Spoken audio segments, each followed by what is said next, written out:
কুয়াশা যে সাপ্লাই পানিটা সরবরাহ করে সেটা আমরা সাধারণত খেয়ে থাকি। এটাকে আমরা পিওর পানি মনে করে খাই, আদৌ পিওর কিনা আমরা জানি না। আর আসলে এটা আমাদের জানার কথাও না। আমরা যদি জনে জনে জানতে যাই যে এই পানিটা পিওর কি পিওর না, তাহলে আমাদের অন্য কাজ করার সুযোগ পাবো।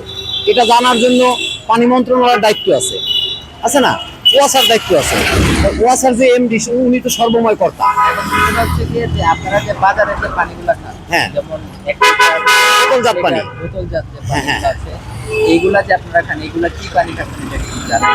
আসলে বিভিন্ন কোম্পানি যে পানিটা আমাদেরকে দিচ্ছে, যেটা আমরা খুব সফট ড্রিঙ্ক মনে করে খাচ্ছি, একটু ঠান্ডার জন্য বা মিনারেল ওয়াটার মনে করে খাচ্ছি, পিওরেট মনে করে খাচ্ছি। আদৌ পিওরেট কিনা, আদৌ এই পানিটাই স্বচ্ছ কিনা, সেটা আমরা কেউ জানি না। কারণ এটা আমাদের এটা জানার বিষয় যখন এই যথাযথ মন্ত্রণালয় আছে, যেমন পরিবেশ মন্ত্রণালয় এটা একটা দায়িত্ব বর্তায়, সমাজ মন্ত্রণালয় একটা দায়িত্ব বর্তায়। এবং তারা যদি এটার উপর নজর দেয়, তাহলে প্রত্যেকের জনে জনে জানা সম্ভব না, জানা দরকার না। কারণ তাদেরকে যে দায়িত্বটা দেওয়া হয়েছে, যার যার জায়গায় যার যে দায়িত্বটা দেওয়া হয়েছে, সঠিকভাবে যদি সেই দায়িত্বটা তারা পালন করতো, তাইলে আমরা ভালো পানি খাচ্ছি না খারাপ পানি খাচ্ছি, আমরা প্রতিদিনের নোট আমরা পেয়ে যেতাম। যে এই পানিগুলি পান করি, এই পানিগুলি আমরাই আমাদের জানা নেই। তবে ওনারা কি পানি খাওয়ায়, কি করে না করে সেটা ওনারাই জানে। ওনারা বলে এই যারা আমরা তরল করে মার্কেটে ছাড়ি বিভিন্ন ধরনের পানি, আসলে অনেক সময় দেখা যায় পানিতে অনেক জীবাণু থেকে যায়, আমরা ওটাই পান করতে থাকি। কারণ আমরা তো জানি না, অজান্তে মানুষ অনেক কিছু ভুল করে, ভুলের কারণে আমাদের অনেক সময় ক্ষতিগ্রস্ত হইতে হয়। এখন আমরা এই যে বোতলজাত পানিটা খাচ্ছি, তো ব্যবসায়ী গ্রুপ যারা এক একটা কোম্পানি, তারা কর্পোরেট শ্রেণীর মানুষ।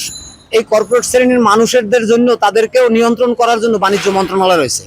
এখন এই বাণিজ্য মন্ত্রণালয়ের দায়িত্ব পড়ে যে এই বোতলজাত পানিগুলো সঠিক মাত্রায় তারা সঠিক প্রক্রিয়ার মধ্য দিয়ে তারা বোতলজাত করছে কিনা।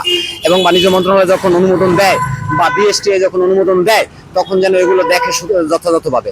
যদি যথাযথভাবে দেখা হয়, তাহলে আমি মনে করব বাংলাদেশের মানুষ কিছুটা হলেও, পরিপূর্ণ না হলেও কিছুটা হলেও স্বচ্ছ এবং সচ্ছল পানি পান করার একটা সুযোগ পাবে। আসলে যে সহজে যে পানিটা খাওয়াইতেছে, এটা হলো যে আমরা ফিল্টার পানিও অনেক সময় পাইলে ফিল্টার পানি খাওয়াই, হ্যাঁ। আর ইউনিভার্সিটির পানিটা সবচেয়ে ভালো পানি, এই পানিটা আমরা স্কলারে খাওয়াই, বিভিন্ন ধরনের যারা যাত্রী ভাইয়েরা আসে ওনাদেরকে খাওয়াই, খুবই ভালো পানি। আর এই ভালো পরিবেশের পানিটা আমরা বাংলাদেশের ভিতরে চাইতেছি যে সব জায়গায় যেমন সবাই ভালো পানিটা খাওয়ায়, কারো যেমন রোগ বিমান না হয়। কেউ দেখা যাচ্ছে যে টাকা ইনকাম করার জন্য যা ইচ্ছা তাই পানি ব্যবহার করে, এটা কিন্তু সঠিক না। সঠিক হলো যে ভালো জিনিস খাওয়াই একজন মানুষের থেকে ভালো টাকাই নিতে হবে, ভালোভাবে ভালো পানি খাওয়াই তারা সুস্থ রাখতে হইব, নিজেও সুস্থ থাকতে হইব, অন্যজনকেও সুস্থ রাখতে হইব। ওটা লোকের দিদি বোতল মনে করা যায় অনেক ধরনের, অনেক কোম্পানির পানি, কোনোটাই মনে করা যায় আয়রন থাকে, ময়লা থাকে, স্বাভাবিক সময়তে পানি পাওয়া যায় না, ওইটাই খাইতে হবে। ওইটাই খাই আবার মনে অসুস্থ হয়ে যেতে হবে। আমরা চাই যে ওরকম মানে ভালো বোতলের মধ্যে ভালো কোম্পানির থেকে ভালো পানি পাবো, ভালো সাপ্লাই দেবে। একটা খেপ মারলে আর বাদে মনে করেন আর একটা খেপ মারন যায় না, এই গরমে এত পানি খাওয়ান লাগে। এই যে বোতল ভরে রাখি বা বিভিন্ন জায়গায় পানি পাই, বোতল ভরে গাড়িতে রাখি, খাই। পানি যেগুলো নেন এইগুলো কোথা থেকে নেন? আছে বিভিন্ন জায়গায় কল আছে, ওখান থেকে লই। আর মাঝে মধ্যে ওই যে না পাইলে কিনে ভালো পানি আপনাদের ভালো পানি আমরা পাবো কই, চলি রাস্তায়, এখন এক জায়গায় কল পাইছি, হ্যাঁ ভরে লয়ে লিছি। কি পানি খাইতেছে এটা তো আল্লাহ একমাত্র আল্লাহ মাহবুদে জানে। পানি ভালো না খারাপ, খারাপ হ্যাঁ। জানেন, জেনে খাচ্ছেন? না জেনে কাটছি না, জেনে আমরা এই যে রাস্তার মধ্যে রিক্সা ওই বাসার চাই পানি দিয়ে দে, দাও না সিকিউরিটি গার্ডে দিয়ে দে, এই পানি মানে ওরা কিনেও খেতে হয় যখন হ্যাঁ যে না থাকে বেলা কিনে লই আমরা বোতল যখন বোতল কিনে নেন তখন কি মানে বুঝে কিনেন যে এই বোতলের পানি ভালো এইগুলো? না এটা গ্যারান্টি নাই, ওইটা গ্যারান্টি না, এগুলো তো গ্যারান্টি নাই। আমাদের এই রোদ্রে পানি জন্য আমরা বেশি কষ্ট করতেছি। আর এই পানি আমরা যেখানে যাই পানি টাকা দিয়ে কিনতে হয়, এবং সে পানিও ভালো মন্দ পাইতেছি না।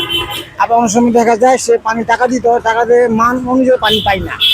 আর সেই পানি খাওয়াতে আমাদের অনেক পানি ওই রোগ হচ্ছে, ডায়রিয়া, পাতলা পায়খানা, কলেরা। তারপর আমরা এই রোদ্রের ভিতরে এই প্রতিদিন টাকা নিয়ে বাজার করতে হয়। আমরা রোড রাইতেছি, যদি সরকার ব্যবস্থা করতো যে মুড়ে পানি, সেই পানি আমরা খাইতে পারতাম টিউব পানিগুলি, তাহলে আমাদের একটু আসান হতো। সংবাদ, ফিচার ও অনুষ্ঠানের জন্য ভিজিট করুন সংবাদ প্রকাশের ওয়েবসাইট এবং যুক্ত থাকুন ফেসবুক পেজ ও ইউটিউব চ্যানেলের সঙ্গে।